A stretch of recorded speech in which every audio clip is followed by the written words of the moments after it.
Hi everybody, I'm Carl Stoddard with Dr. CFO today, and my guest is Troy Bell, CEO of Tana Bell, Kulak, and Black Label Supplements. There's probably a couple other companies that I'm not even aware of. There is. We have right now with our property in different companies, we have I think 21 K1s. So. 21? Yes. Well, lucky you. No, I have a good accountant. This is kind of funny, but I created an accounting cartoon many years ago. Yeah, I won't go through the whole story, but the first cartoon was 24/7 because accountants never sleep. It's a job that can be 24/7. Okay. So the name of this strip is called The Finance. It's kind of just a play on words. I did this little funny experiment, and Seth, who you know, said, "I can't believe you just ate those little fine ants." I'm like, "Finance? That's interesting, finance." And it was just a joke that I did for a class. So it turned into an accounting strip called The Finance. There's accountants, there's computants, there's all kinds of presidents, there's all kinds of different professions with the word ants.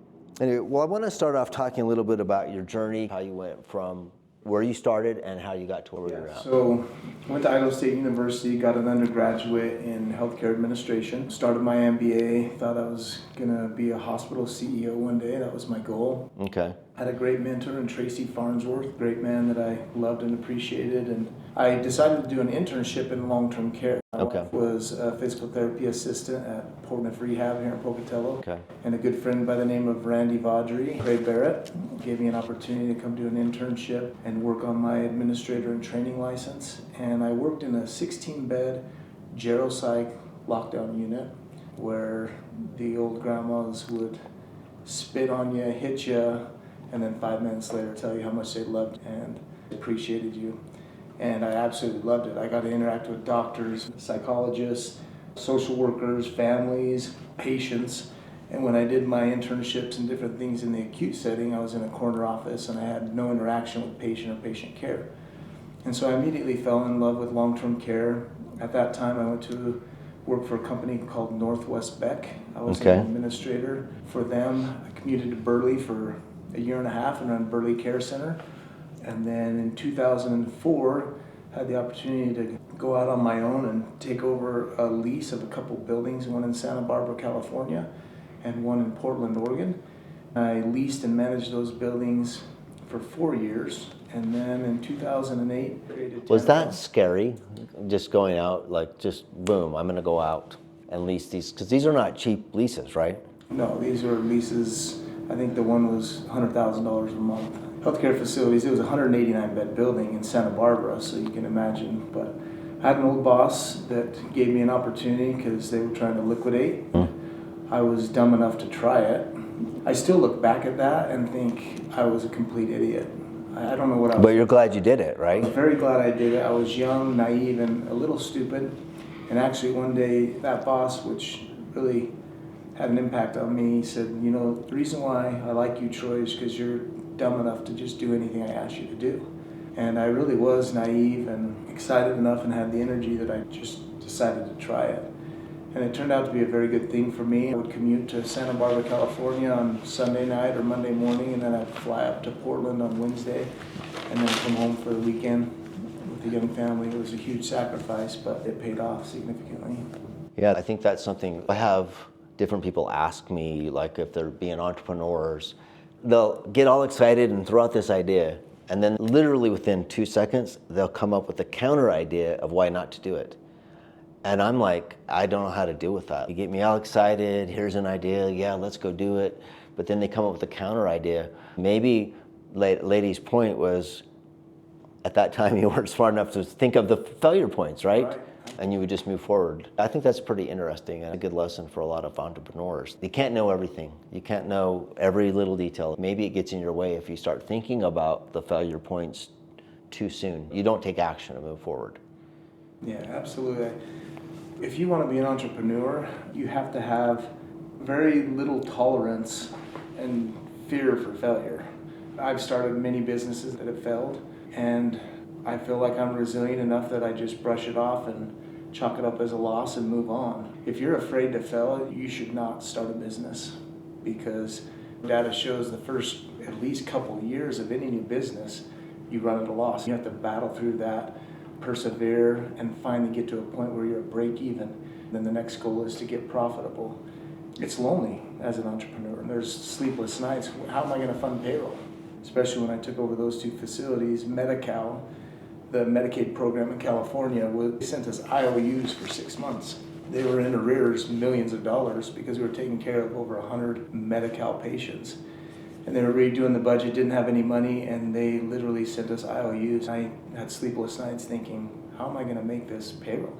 As an entrepreneur, you just find ways. You get forced into the fire to figure it out. Well, I think it's kind of amazing. You sold that like it wasn't a big deal. I'm like, there's no way that wasn't a big deal, taking on those leases. Yeah, taking on those leases. They were troubled buildings. The joke of the Santa Barbara facility was that it was built next to a cemetery in Santa Barbara, California, right off State Street. And so everybody that had touched that facility had failed. A big organization had a huge lawsuit there, so it had a horrible reputation. And we took it on. We were able to turn that building around, and also the Portland building, we decided to sell that lease as well. I purchased my first building in McCall, Idaho, a little resort town where staffing was a nightmare, but it was an opportunity to get a nursing home in Idaho. And then we started building our facilities in 2009. We built Quinn Meadows Rehab and Care Center, and we've just continued to build and acquire to today. So I think I counted 6 facilities you have right now on the website. Is that correct? Yeah, 4 skilled nursing or transitional rehabs, 2 assisted living, and 1 memory care. I have ownership in a home health and hospice group as well. So. Okay. What's memory care? I don't know if I know much about that. Memory care is in the assisted living setting. A 30-bed memory care in Meridian where the doors are locked. It's for late stages of Alzheimer's dementia, mostly in an assisted living setting. So their behaviors aren't excessive where they're violent or things like that, but they get confused, they're pleasantly confused, they will like to wander, and so we have the doors locked so that we can keep them safe. So that's mainly what a memory care is. What do you think is more challenging to run, the skilled nursing facility or the assisted living facility? Or do they have different challenges, each one?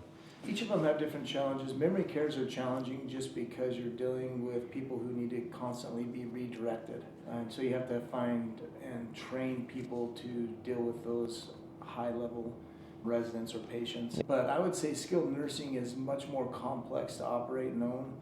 It's regulated by CMS and the federal government. Every year we get about 300 to 500 new regulations on top of the 5,000 pages we already have. They're constantly shoving new rules down your throat, and you have to stay on top of things. You have at least 1 federal inspection every year. You can have inspections randomly at any time for no reason. So it's highly regulated, very high stress industry, but we're dealing with people's lives, so you want to make sure that we're doing the very best we can to take care of them. I'm a little bit involved with this on the other side, so I know that world is not an easy business to run. It's probably one of the harder ones to run, in my estimation. I would say so. If you don't know what you're doing in long-term care, you can hurt people really fast. And number 2, you can lose a lot of money, really. It is a high cash flowing business and a very, very low profit margin business because 99% of our reimbursement comes from Medicare or Medicaid. In skilled nursing, obviously the government's not going to allow you to make a huge profit margin off of them. Each year we have to turn in cost reports, and it's mainly a cost reimbursed industry.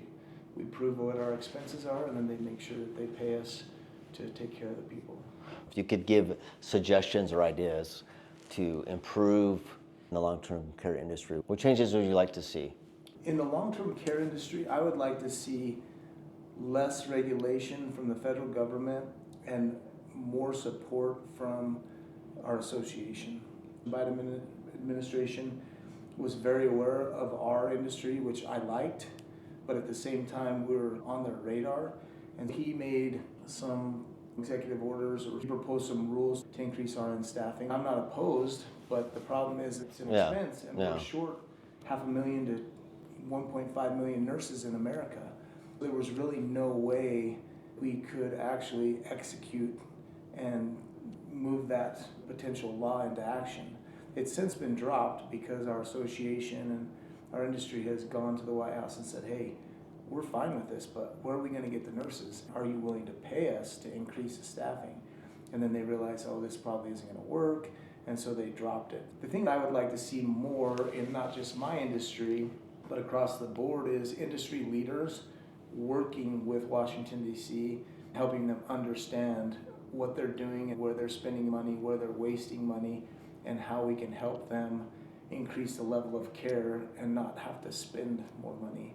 You just don't know what you don't know, and I know the federal government thinks they have a handle on everything, but they really don't. The private sector does it much better, in my opinion. There's obviously need for regulation and need for the government to be involved, but the private sector can do it more efficiently than the government in most circumstances. So basically, if I understand what you're saying, you'd rather have the private sector through industry group be like a thought leader or a best practices person to say this is what is the best practice for your industry versus some government person who maybe hasn't even been in the industry making that decision. Exactly. We have the American Healthcare Association, our main lobbying group, and we have a great association. It's not nearly as big as the acute healthcare or the hospital association. They get a lot of traction and they get a lot of time in front of CMS and the White House. Our industry is a lot smaller compared to the acute, so we don't get much face time. But our lobbyists are very good. They've been in the industry, and when we have collaborated with the government, it's worked out in everyone's favor.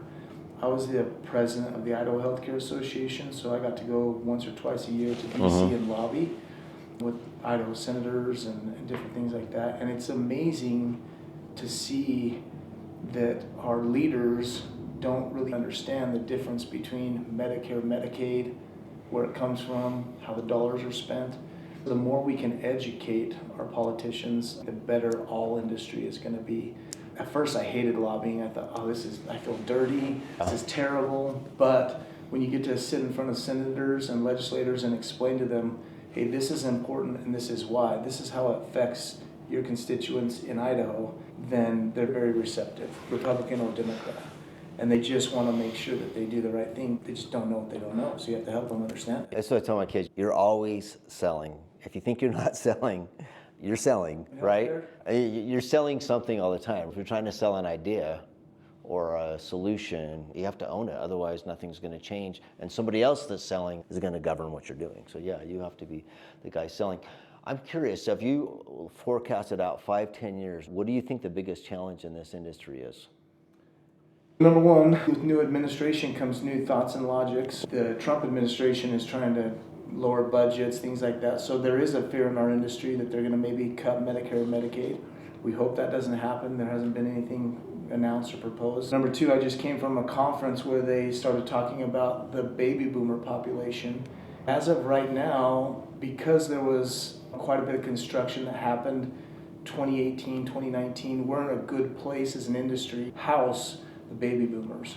However, when we get into 2026, 2027, there's going to be a significant bed shortage for the baby boomers. That's going to be where the peak of our services are going to be needed and necessary, and we don't have enough beds.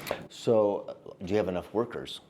That's the other issue. Even if we had those beds, finding labor is the biggest challenge. We're in one of the higher employee turnover rate businesses. We're dealing with NAs, CNAs, med techs, nurses. We have a very high turnover. And we have a hard enough time staffing as it is now. If we increase our census or our patient load and then also add beds, how are we going to staff that? There's not enough nurses. Yeah, I was listening to Tim Pool the other day. I don't know if you know who that is. And he's talking about how Gen Z, there's not very many of them, especially compared to the boomers. I want to say it's almost like a 2-to-1 ratio. I don't know how the boomers, I don't know. I don't want to be too negative, but I don't see their future quite as brightly as they might see it right now, because I think there's going to be kind of a come to Jesus moment for them to realize that the future generations weren't really prepared to handle their age group. Even our generation is way smaller. Generation X is way smaller than the boomers. And then the millennials, according to Tim Pool, they're not having kids. So it's going to be a very interesting time because not everybody wants to take care of older people, no matter how much you pay them. Absolutely. So it's a very interesting dynamic that's coming to us. And we worry because you don't have enough people wanting to get into the industry. Yeah. It's a very physical job. Nursing and CNAs, it's very physical when you're working with geriatrics. A lot of people talk about robotics and AI, and we're already starting to see some of that, but at what level we'll get to in direct care, who knows? So staffing is a huge issue. People willing to get into the industry is another issue, even if we can pay them enough, because it's a lot of physical Right. labor, and a lot of these younger generations don't want that kind of work. And then you look at the cost of construction. Our biggest constraint, we've built many of our facilities, but right now in 2025, the cost of construction, I cannot make it pencil with the reimbursement that we get from Medicare and Medicaid. And so all construction has stopped. For this industry, it stopped This industry. because it is expensive. It's extremely expensive. Yeah. These aren't just residential facilities, they're commercial, they're high quality, sprinklered. They have to meet certain fire and life safety standards, so you can't just build it for a couple $100 a square foot. And then you pencil in that Medicaid's paying you anywhere from $130 to $250 a patient day, and you're like, Do you think they'll have to lower those rules and regulations for people to build the facilities? they're either going to have to do that or find a way to increase reimbursement. For example, in Idaho, we haven't seen a Medicaid increase our daily rate in Idaho for years. And we just went through significant inflation as a country. And so food is costing way more, labor, insurance, utilities, property tax, and we haven't seen an increase. And so our margins have gotten tighter and tighter. This podcast is sponsored by Snake River Payroll, your hassle-free solution to all payroll needs. With fast, reliable service, they take care of your payroll so you can focus on what matters most. Snake River Payroll, payroll made simple. Visit srstaff.net today. You're not the only industry. I think your industry might be more severe on that tightening because most of your money comes from government payer. And so you can't say, well, I want to charge you more. This is the rate. Meanwhile, rent, staff for sure is going up, supplies is going up, and that makes a tight margin. That's interesting. Right now, our industry, most operators say if they can run at on Medicaid, it's break even. On some Medicare patients, if you can run at a 2 to 4% margin, then you're doing good. Yeah, that's interesting. So, as you know, we have a long-term care pharmacy. We pay about 70 cents out of every dollar, maybe more, at one time it was Cardinal. I call them the cartel because it's like I get a little bit back and I have to pay my employees out of it, Yeah, so I call them the cartel. Sorry, Cardinal, but it's a joke. So anyway, I want to pivot to your next business, Kulak. Okay, that is quite a change, and that's why I find this interview so interesting. Is you're doing this very regulated, you have to do it by the book, and then all of a sudden pivot to Kulak. What started Kulak? So as an entrepreneur, you know that sometimes when you see a need, when you're doing something, you want to fill it. So for example, we built Quinn Meadows Rehab and Care Center, and we were discharging hundreds and thousands of people into the community to assisted living, home health, and outpatient rehab. Our patients were coming back to us saying, this is what you discharged us to, and this is what we would have liked. I saw a need, and we created an outpatient therapy clinic. And then I went to a partner who's a friend of mine in the home health and hospice industry, and said, hey, let's create our own home health and hospice. So we created Heritage Home Health and Hospice to provide what our current customer base said they weren't getting. And that's how Kulak came about. I saw a need and I wanted to fill it. Our employment base is probably 98% female. One of the things that we do at Tannabelle is we have a wellness program. We're in the healthcare industry, trying to promote health and wellness. And we found that many of our employees were unhealthy, unfit. They're doing a physical job and they couldn't be on their feet all day. Through our wellness program, we wanted to offer our employees here in Pocatello a gym. My wife and I both love CrossFit. We originally opened up Kulak CrossFit as a Tannabelle Wellness Center. It became so popular that the community took it over. We still have a lot of our employees that access it at no cost or limited cost, family members. But Kulak came because I saw a need that I want my staff to have a healthy option to go and find a gym that they like and that they can afford. And so that's where Kulak came about. So what does Kulak mean? Kulak is a kind of a Russian slang word. It means tight-fisted or determined. Served my mission in Western Siberia, Russia, and during communism, the kulaks, or the peasants, fought against communism, and they would hold their fist up. Kulak tibia is like, you know. Okay, I didn't know that you had that background with kulak. I just got done reading a book by Victor Herman. Have you read it? Coming Out of the Ice. I have not read that. I think you would love that book. You might get some exercise ideas, but I'll be kind of brief about it. I'll probably mess it up. But anyway, when he was about 16 or so, his dad, who was from, I think, Ukraine or something like that, and his mom too, they were from that area. He was working for the Ford Motor Company, and Ford Motors wanted to open up like a Russian facility. So they decided to go back up to do this Ford Motor Company kind of dreams of success. It didn't work out that good, but this Victor Herman guy was just a natural athlete. I think he said he was like 5'8", weighed like 135, so small, but just really strong. He just was really athletic, a good runner. As the story goes, he was on some skis and the military was doing a target practice, and he shot 5 bullseyes, if I remember, with the skis on. And they're like, what the heck? And they had him do it again and again. Next thing you know, they're all heralding him, and then he's becomes a pilot, and he learns to jump out of planes. An American had done a record that, if I remember right, like, how long could you go before you open the chute? And he's like, I can beat that record. So he went, and they kind of made fun of him like he was showing off, but somebody had stuck an apple in his jacket, and he just started eating it. So they thought he had staged that to show off, but no, he just found the apple in his thing, and he started eating it as he's falling. He's eating the apple, and they're like, oh my gosh, what a show off. He beats the American record, and Russian beats American record. Well, there was only one problem with that. He wasn't a Russian, he was an American. So the Russians were super embarrassed about that. His life was terrible, and he ended up getting arrested, spending 18 years or so in various prisons. He didn't get out till he was 34. I don't even know how the guy lived, but I think you would find that book really interesting. He was so positive about his experience, even to his captors. In 75, he was able to come back to the States. And then he started writing all this down, because communism is not a place you want to be. It is quite a story. I think you'd really enjoy it. But he met his wife in Siberia. So yeah. I love Russia. I love Western Siberia. It was an amazing opportunity, and I thought, just for the love I had of Russia and whatnot, I thought we'd name the gym a unique Russian word, and the kulaks, very well known to fight against communism, so I thought He mentions that word in the book, and as soon as I read that kulak, I thought of you and your gym. So, do you still speak Russian? I do. My grammar's, a little poor. There's not that many people to speak with, but I try to keep up with it as much as I can. Yeah, I don't know if you remember Eric Anderson. Mm-hmm. He speaks Russian. Yeah. He served, I think, in St. Petersburg. I think he went to Argentina, and then he just learned different languages. This isn't Kyle Anderson's boy. No, this is, it's more my age, Eric. Okay. Yeah. I was thinking Kyle Anderson's boy. Yeah. He served in Russia. I didn't know that, yeah. Cool language. Hard language. It looks very, very, very difficult. So being healthy is important. I did not make the connection about how important it is to be healthy to help an aging population in your other facilities. Because you're right.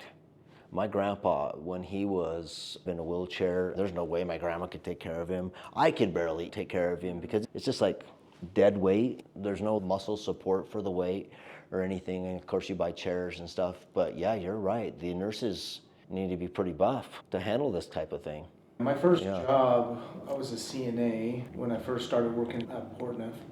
I remember I just got done playing college football, and I was in pretty good shape. By the end of my shift, I was exhausted. Yeah. I saw these older females, younger kids that weren't in great shape, and I thought, how do they do it? With our wellness program, we know how physical and taxing it is on our staff. We have lifts, we have devices, we have therapists to lighten the load and to make it more doable, but at some point it does take physical brute strength to move mom or dad. I can't tell you how many wives, husbands, family members have sat in my office and said, I've taken care of my wife for 20 years with her Alzheimer's, but I can't lift her anymore. I keep getting hurt. My back's hurt, and I've got to find an alternative. And that's really where long-term care comes into place. Nobody wants to be in a facility. I own them, and I don't want to be in one. I don't want to lose my autonomy. But it reaches a certain point with family, friends, siblings, children, where they physically can't care for you anymore. You need to have a facility and a means to continue a quality of life, which we provide. It's not perfect, but it's an opportunity. to still have a good quality of life while your family and friends can maintain their quality of life too. So it's hard. I'm always looking for an incentive to stay in better shape and exercise, and just hearing that kind of motivates me. Like, yeah, there might be a day where you got to do some things that you're physically maybe don't want to do, but you have to do. So it's good motivation. Okay, so we got Kulak, and then I was reading on your website how there wasn't a supplement that you thought was good enough. So I'm an entrepreneur. I'll just start another business. Let's start Black Label. By the way, I love the name. I think it's a great name, and I love the logo and the marketing. I think you guys are doing a great job with it. So tell me about Black Label, the secret story that nobody knows. So when we first opened up Kulak, we had 5 or 6 coaches. One coach competed professionally in CrossFit, Tyler, and I had a bunch of young, energetic coaches, and we were selling supplements out of our gym, a lot of supplements out of our gym. I started doing some research and finding out, for example, Bucked Up, it has IGF-1 in it. Okay. Which is a banned substance for athletes. And so I was like, oh, well, we probably shouldn't sell that, right? Because my athletes have to pass testing. We started talking about it, and I had 2 young coaches, Ryan Cox, Brandon, and Tyler, who came to me and was like, hey, we want to make our own clean supplement and a pre-workout and all-in-one. You have to stack all these things and it costs us much money. And so I said, sure, let's do it. So they came up with the idea. Myself and Kim Cox, one of the kids' fathers, decided, hey, we'll just sit back and let you guys do it, and we'll fund it. Well, about 2.5 years into it, they were in college, different things, and like, hey man, we don't have enough time to do it. And so I took Black Label over. During COVID, we didn't do anything because we couldn't get plastic bottles. Everything was shut down, so I sold what we had. And then we've really been hitting it hard since 2021, 22. So did you like buy Ryan and them out, or did you just... I bought Kim out, but Ryan and them, they didn't really put any money in. They were equity partners and didn't want to continue. So right now, just Jamie and I own it 100%. We've been hitting it hard. I'm pretty passionate about it. One of the things that we've tried to do for a long time is get NSF certified for sport. Okay. Which we have done. What does that mean, NSF? So a National Sanitation Federation is what NSF stands for, but it's the highest level of certification in the world for any substance or supplement. NSF certified means that the supplement has been tested and there's no bacteria, lead, metal in it, any substance that's harmful at a certain level. And then NSF certified for sport means that yes, it's been tested, there's no bad substances in it, and we will go the extra mile and we test for any banned substances, cross-contamination, so that any athlete can pass an USADA drug test. So professional athletes can take our stuff, Olympic athletes can take our stuff, college athletes, and know that the label is 100% accurate. The nutrition facts to the very ounce and ingredient are 100% accurate, and that nothing in that bottle is contaminated. How many competing products are doing this? I would say 99% of all supplement companies do not do that. So there's very few companies, Momentous, Thorne, which are very clinical brands. You'll find those in doctors' offices and different things. They do NSF certification. Clean is another company. Some companies are starting to go towards it, but there's really only 3 or 4 companies that have a full line of supplements that is NSF, and we're one of them. And that's allowed us opportunities. For example, now that we're on the NSF certification website, we've gotten orders from the Green Bay Packers, New York Yankees, Atlanta Braves, because they're required to offer their athletes NSF certified for sport products, and there's very few companies that do it. And so it's really opened a lot of doors for us, and people who actually do the research and care about what they're putting in their body, they look for the NSF label, because really the supplement industry is not regulated, and what you read on the labels is not what's always in the product.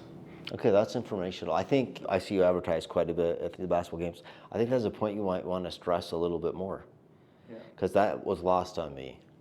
Because right or wrong, I just thought, oh, here's another supplement company. But then when you started explaining this other stuff, I was like, oh, this is a different level. So I'll give you a couple examples. CNN and a lot of the news media outlets, there's out of like 160 plus brands of protein that are out there. The majority of them, through study and testing, have found that they have leads and metals in their protein. The most startling is organic and plant-based proteins have shown to have the most leads and metals in them.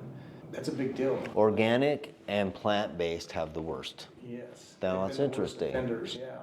Which I'm not sure why that is. Maybe it's how the plants are broken down and produced into protein. But our products are manufactured in Atlanta, Georgia, at a plant called Catalyst Nutricell, the pharmaceutical grade supplement place, where they have to do thorough cleaning so there's never cross-contamination, all those things. So number one, it's an expense, it's a huge commitment. It's taken us years to get our products NSF certified.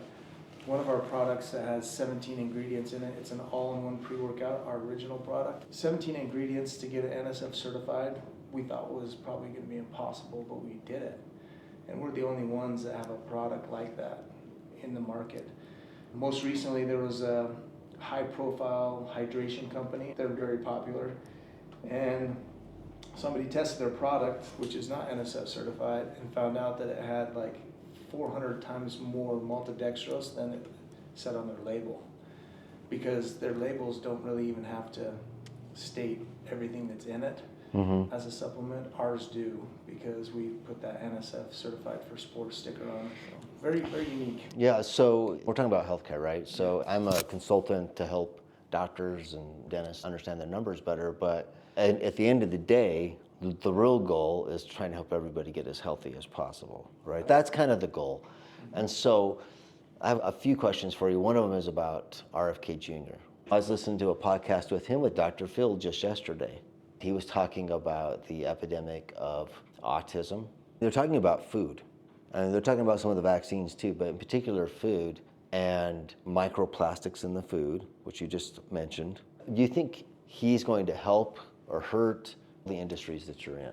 Well, I think one of the true pandemics in America is we are one of, if not the most unhealthy countries in the world, because we've leaned so much on convenience and processed food. Our mentality at CrossFit and my personal mentality is, we have this pyramid. You can do all the exercise you want, you can do all the preventative stuff that you want, but the base of the pyramid has to be nutrition. What we teach people is nutrition starts with eating real food. Real food is where it's at. I've read a lot of studies on kids and autism, and I've seen a lot of studies. I don't know how many are accurate or not, but I believe a lot of them that show that kids that eat 100% high processed food, lots of seed oils, high sugar, they have a higher rate of autism. So I have to believe that there's something to that. If we eat real food, I think that we can heal a lot of those issues that we have in the country. Dyes, different things that countries don't allow in their food, we allow in America.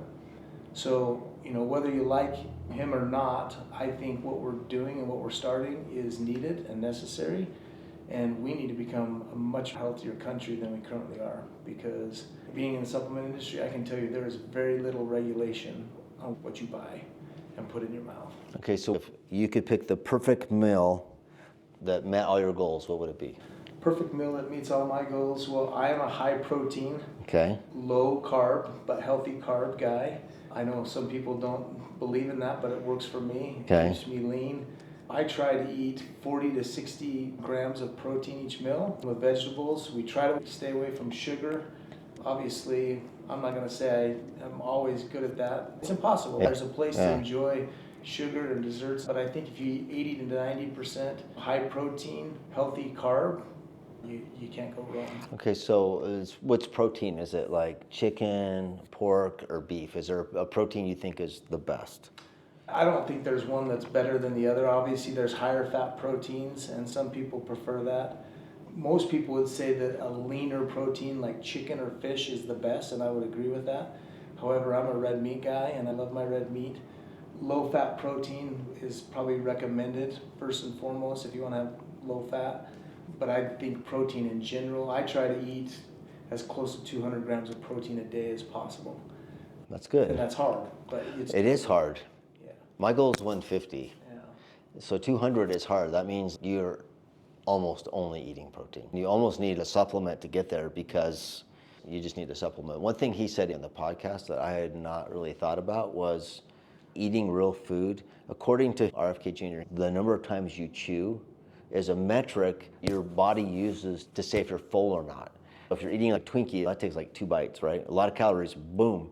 And so your body says, well, I can do that 1,000 times. And of course, you can't do that 1,000 times.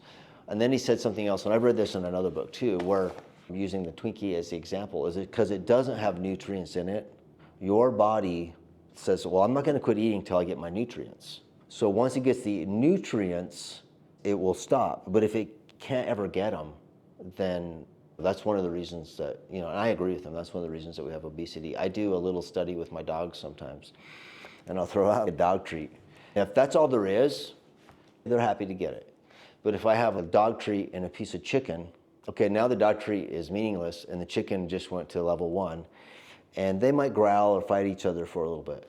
If I throw out a piece of meat, it's like, I don't even know who you are. They will fight each other to get the meat, because they instinctively know this is what's best for me, and I will do what I have to do to get the meat. It's just kind of interesting. I've done it many times just to watch them, and it's like they're animals, right? They're just doing a natural reaction, and I'm thinking that's maybe something that we should mimic a little bit better. Absolutely. I found if I eat high carb, or if I eat a lot of grains or bread or things like that, I find that within an hour to 2 hours, I'm hungry. Yeah. When I eat protein, I have less cravings. It sustains me much longer, so I eat less. And there's a lot to be said about eating natural, real foods versus processed stuff. You can just put it in your mouth and it melts and you just swallow it. You can imagine what it does to your body. Yeah, so we have a couple of our favorite places that we load up on protein, and this will be plugs for them. So we'll go to Jumbo's and get the omelet. I get the meat lovers, and sometimes I'll have the pancake. I load on the butter because it's good fat. And the other place we like to go is Oliver's. On Thursday, Friday, Saturday, Sunday, they have prime rib. And I'm not really even that hungry for the rest of the day, just because of what you said. You feel satiated. It's like all my hunger needs, my nutritional needs have been met. It's really interesting. I would say my other thing that I like to get, I'm gonna say Albertson's baked chicken is the best. In my opinion. Hey everyone, Carl with Dr. CFO. Hope you're doing well today. I wanted to share with you our new Office Superhero Workbook for 2025. It's not actually just a book. If you're an owner, there's an assignment that your office manager needs to complete in the workbook. And then they return this workbook to you to show you all of the wonderful things that they have done or things that they still need to do to make your practice better. Pick one up, reach out to me, carl@drcfo.com, and we'll get one to you. Thanks and have a great day.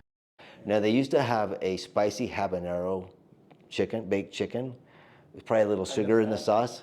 It's amazing, but they got rid of it. And the lady's like, I'm so sorry we got rid of it, because I know how much you loved it. And she was trying to sell me the sauce. I'm like, you know what, I'll survive. I probably don't need it as much as the regular, but that stuff was amazing. It was like candy. It was really good. So. And I think when you start eating like that, my weight fluctuates, right? My health fluctuates. Yeah. There's times I'm more disciplined and times that I'm not. But now I'm to a point, I'm getting older and whatnot, I recognize how my body feels when I eat bad, and how it affects me when I exercise after I eat bad. And I desire to eat healthier just because I know how it makes me feel. And so like in our house, when we buy eggs, it's like we buy the 5 dozen crate, because like we'll go through 4 or 5 dozen eggs a week. Because I'm surprised you don't have chickens in your backyard. Well, we're in the town, so that's a future goal of mine, to be honest. I have a lot of neighbors with chickens. Yeah.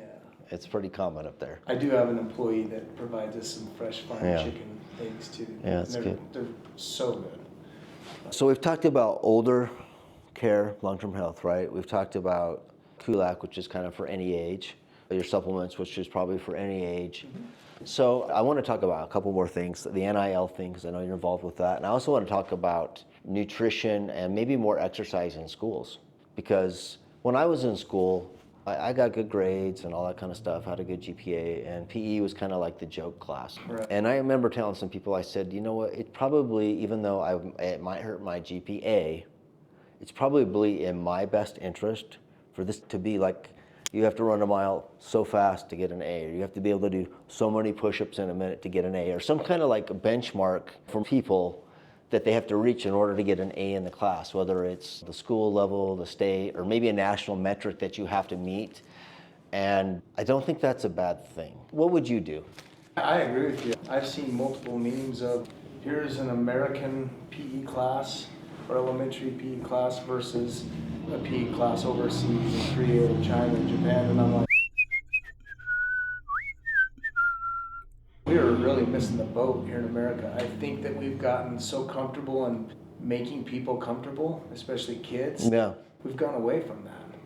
And it's affected our overall and long-term health, because if we don't educate kids at a young age, the importance of pushing yourself, exercising, putting the right things in your mouth, we miss that opportunity. Because once they get to middle school and high school, if they have bad habits, they'll carry those on for the majority of their life unless they make it an abrupt turnaround. But I agree. One thing that I like to do is if I'm feeling frustrated or stuff at work, because I sit at the desk a lot, like I'll immediately get up, either raise my desk to a stand-up desk, or I'll go for a quick walk just to refresh, reboot, whatever. And I think that we put kids in class for 6 to 8 hours, and we're like, oh, let's go to PE, and we like do things to make them happy instead of pushing them. I think it's a disservice. We need to do more with physical ed in elementary. So sports in high school, generally you have to make the team. Yeah. I get that. I don't disagree with that. However, what if you're not good enough to make the team? Should you still get to play? And kind of my contention is, taxpayer money is going into it. So I guess I'll just say, if I had my druthers, it should all be intramural. And if you want to play on a team that's competitive, then you can pay for it. I've been thinking that for a while, and maybe this is a little bit personal because of how I've grown up. We're lucky because we had church ball and stuff to kind of compensate, right? Not everybody has that, but are we doing a disservice? Because I'm sitting here thinking, what if we said, sorry, you're not good enough to be in the top math class, you don't get math. People would freak out over that. Absolutely. Well, then why is it true on the other end that they can't really play in the sport? And would that actually help them long term to be playing basketball or some other sport? Football's playing as an exception because everybody gets to play football. But like basketball, some of the sports you don't really get to play because there's not enough spaces. Yet the same taxpayers are paying for that space. And I'll add it to one other thing, is because this really impacted me. So I love music. I taught a lot of kids piano, paying my way through college. I had very, very few kids from single parent families taking piano. I had maybe 50 kids I was teaching, and so two times were single parent families, 2 sisters, and the other time it was 2 brothers. Okay, so usually it's like the mothers don't have enough time and or they don't have enough money. It's either one of those two, if not both. Okay, so I just did this informal survey in the state and asked a bunch of people, and to my surprise, they had the same number, 4%. It was like 4% was the answer. And so I remember once, my brother had a baseball game, and we were just kind of waiting, and my wife's cousin was sitting there, kind of from a single parent family, and she's like, hey, do you want to play catch? And so she started playing catch with him, and he was pretty good. And I'm like, man, this kid's pretty good. He'd be good on a ball team, but there's no way that's going to happen for him just because of his situation. And so then we go to the game, and that kind of just has always stayed with me all these years. I felt bad that he didn't get to play on the ball team, and I started looking at all the kids playing baseball, and we can judge about, well, this is a good family or a bad family, but I only saw 2 parents for every one of those kids playing sports. And so I'm just wondering, a lot of these kids may not get access to sports, and so the school is a good place to get it. So I know I've talked a lot. What are your thoughts on that? Yeah, that's a loaded one, because I played organized sports. I'm passionate about it. I think it's part of the American culture. Mm-hmm. However, I do feel like sports has gotten pretty excessive, right? Mm-hmm. Even in my own life, our kids do so many activities. Sometimes I think, man, are we doing them a service or disservice by overwhelming them with so many games and sports and whatnot? Now, I know with public school, there is a lot of debate upon how tax dollars are used. And I don't think there's necessarily a wrong or right answer. It's what a lot of people lean on is what they're passionate about. That's true. I've heard a lot of parents be like, oh, we should not be paying for this with public school, yet they're happy because their kid made the basketball team, we pay for it. Right? Yeah, right. And so I think it has a lot to do with where you stand as a person, your belief system. However, I think public schools they play a role and that they're necessary. However, again, when I go back to, can the government do it better than the private sector? I don't know. I'm going to be with you on the no on that one, if that's where you're at. Yeah, that's where I'm at with it too. Everybody knows that. But we have them. I don't really love it. I just wish it allowed more kids to play more sports, because I'm just thinking in my mind, it's like, maybe if they played a little bit more sports and a little bit less video games, I know I'm kind of stereotyping things here, maybe that would plant a seed for them to do more sports in the future so they would be more healthy in the future. And it's like, what are we giving up by not having a place for them to play? And I just kind of wonder, No, I agree with you. know. I think it is a disservice to basketball teams where they keep 10, maybe 12 kids. Yeah. It is a disservice. And I think that there could be more opportunity in the public school setting to say, okay, I know in middle school they pretty much let most of the kids play, which great. It's middle school. It's developmental. It should be that way in my eyes, right? And if you want to get competitive, go join a club team in middle school. Even football's joined the club moment, right? They have the 7v7 Go do 7 teams. on 7. Yeah. If you want to get better at your craft, go do that. Now, when it gets to high school, I think it gets a little tougher because you got some of these high schools that are like 3,000 students, right? So I think they're going to have to balance that. But why couldn't public schools have, like, here's your JV, varsity, and freshman. Oh, and by the way, we have a intramural league every Wednesday. Yeah. That's run through the PE program. I don't know why you couldn't do that. So I'm going to lead this into the NIL thing. Okay, so one of the thoughts is that, well, the reason we want high school sports is so that they can go to college sports.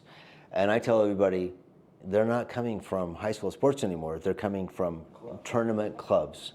So it's not accomplishing, and the exception was probably football, but even that's changed in the last couple of years because they have the 7v7 tournaments, and a college coach can go to one spot, see everybody. It's like, oh, I want this person, or I need that person. I'm going to try for this person. Tennis, it's the same thing. They don't even have to go. They just look at their UTR. Okay, I want so-and-so. That's something that we dealt with. Baseball is the same thing, right? You've got the competitive teams. You can go to one spot and see them all. Okay, so now the college coach is there. He says, oh, I want this person. Oh, that person's really good. They're a 5-star. I might have to come up some money to get them, right? So that's NIL. Now, you may not believe this, but I have been predicting that there's so much money in college sports that the pros want in. The pros want in. How are they going to get in? Maybe this is their angle in, is with NIL. So you know this industry better than me. Where's it going to go? I love the fact that college athletes can actually make money on their name, image, and likeness. I do too. But the problem is they're not making money on name, image, and likeness. They're getting paid. So I've reached out to multiple college athletes and said, hey, we'd like to put you on an NIL. We'll give you this much, and you have to post this many times, and you have to do a commercial for us. You have to come on a podcast. And they look at me like, I just want to be paid. Because I'm awesome, so pay me. I'm awesome. Yeah. And the NIL collaboratives have become, we will pay you to join our team. It has nothing to do with name, image, and likeness right now, which is unfortunate. Because most of the time, you just give them the money and you don't even use their name, image, or likeness because it's some collaborative. It's not a company, it's not a business. So we've completely gone off the rails with NIL. And that happened when the NCAA allowed certain conferences to start paying their players. So I don't know that the NIL is ever going to be what it was established to be because they've allowed people to start being paid. But I do think that professional sports are already getting involved. I mean, good example is BYU basketball. They're spending, I think, $17 million. And where's the majority of that $17 million coming? From the Jazz owner. Mm-hmm. Right? Because he wants BYU basketball to be good because he wants there to be a tie with the Utah Jazz, I believe. I don't know what his motive is, but he wants the number one player in the country to go to BYU because he probably wants a chance to draft that kid, right? You see NBA teams all the time trying to get into the lottery to get the number one pick. And if Ryan Smith wants to spend money on BYU basketball, I think it has something to do with building basketball, the NBA, and the Utah Jazz in the state of Utah, which I don't blame them, right? If anything, it's good marketing for him, it's right? Good marketing for him, right? But that's where I just don't know that where we're at with the NCAA is sustainable. I think the NCAA is going to find themselves non-existent here soon. You've already got the ACC, SEC, big-time conferences already talking about breaking off and starting their own 40-league team in football. And I think you're going to see that probably in the next few years. Is that the minor league? Yeah, I think it's your farm league for the NFL. Yeah, because the NFL doesn't really, they kind of have one, but we're subsidizing it. At least we have been subsidizing it as a taxpayer for a while, right? It's crazy. And so they've lucked out for a while. Now it's getting more official. So do you think there'll be tiers like baseball, AAA, AA, single A? Yeah, I think you'll have the power conference, like that big 40-team conference, and then you'll have a couple other people create their own. And it'll almost be like conferences, but it'll be different levels of leagues. The elite go to this league, the next level go to this league. So it'll be a version of your FBS, FCS, but it'll just be a completely different. And you're trying as a player to get bumped up. Right. Right. I mean, that's. If you play good at that level, then maybe you get to go up to the big 40-team league if someone will pick you up. So I just think that's the natural progression at this point, and I don't think there's a place for the NCAA just because they haven't been dynamic enough, smart enough, and stern enough to actually make their presence known and do something. They just keep, okay, sure, because they're getting sued at every level, and it's out of control. So how does this affect girls' sports? Positively or It negatively? doesn't really affect girls' sports. That's the problem. You know, you talk about Title IX, and I have 3 girls, 2 playing college sports right now, one at Boise State and one at Idaho State, playing soccer. And those girls don't get anything, right? Right. Whereas do you Title IX. But do you see it affecting it? Like if somehow if these teams were to break out of the college, would that affect it? I think it would, because then you're not going to have the revenue or the amount of scholarships to provide to the girls. And then you'll go back to that same debate of the WNBA is, why aren't we getting paid? Why don't we have our own league? Well, your league doesn't produce money, and it'll just be a constant battle. I think it's going to have some severe negative effects on women's college sports. Yeah, I'm with you. I like women playing sports. You know, my wife plays a lot of sports. My kids have all played sports. And so I think it's really important for everybody to play sports, and it develops them in one way or another. So I don't want to see it go away because I think it's important. I'm just afraid that it could go away because the money to support it isn't there. And so that's a concern I have. I don't know, if I had my wish, if I was in charge of the NBA or the WNBA, I would say not all these ideas are my own, but maybe make the NBA season a little shorter and then have the WNBA just like there's the women's game and then 10 minutes later the men play. So that way you might watch the second half of the women's team and they get way more fans to watch than they ever would. And then I think they should do that here, even locally in the college, have the girls team go first and then the boys team follow up. And yeah, I agree with that. I've always thought that it'd be fun. You know I treat my daughters the same as I treat my son, and I know all women and women's sports want to be treated the same, but I think we could be a little more creative when it comes to marketing and developing women's sports. Instead of running it like the men's sports that already have popularity, somehow we have to be more creative and do something different to get the interest levels up. Exactly what you're saying. Tie it to a men's game, tie it to another activity, invite the student body to all come and do something, an event. Like, we just market it just like we do men's sports. Yeah. And we can't do that. The WA cannot be marketed the same way as the NBA. It just won't work. No. You have to do it differently, and I don't think we've quite figured out what that is. And I don't think I have either. I just think that's the only way we're ever going to get women's sports to that level, is we have to do it a little bit differently. Okay, so let's talk about a new and upcoming sport. This will probably be my last question. Pickleball. Are you playing pickleball? You know, I don't play pickleball much. I like pickleball, but with my kids' activities and whatnot and the weather in Idaho, I haven't played pickleball as much as I would have liked to. I used to play men's league tennis, and then I started playing pickleball a little bit, but finding a place to play is very difficult in Pocatello, so I don't play it anymore. There's a business idea. There's a couple new pickleball courts coming up. So. Yeah, we'll see how they do. I don't know. They're in some interesting spots, right? Yeah. So pickleball economics is a lot better than tennis because you can put in a couple courts, like maybe three courts versus one court, which is always really good. But I know your dad, I think, has the pickleball addiction, I've heard. Yes, he was at the Mech playing pickleball every morning. So. Yeah. And that's the thing about pickleball is, like, you can love it at a young age and you can love it at old age and participate. Like tennis, after I have my knee replaced, I really can't play tennis very well because I can't move side to side very well. Pickleball, I can stand there and be out of the kitchen. Yeah. It appeals to me. So. Yeah. Well, Troy, I really appreciate your time, giving us a lot to think about. Probably delved into 5% of your knowledge, so we might have to have you back on. Love it. Thanks for having me. Any last words you would like to share with anybody? Nope, just happy to be here and appreciate all the good work that you do. I'm always amazed at how many fantastic business minds and fantastic people there are in this community. That's what makes Pocatello and Idaho special, I think. Yeah, I agree. Well, thanks again. Thanks for your time.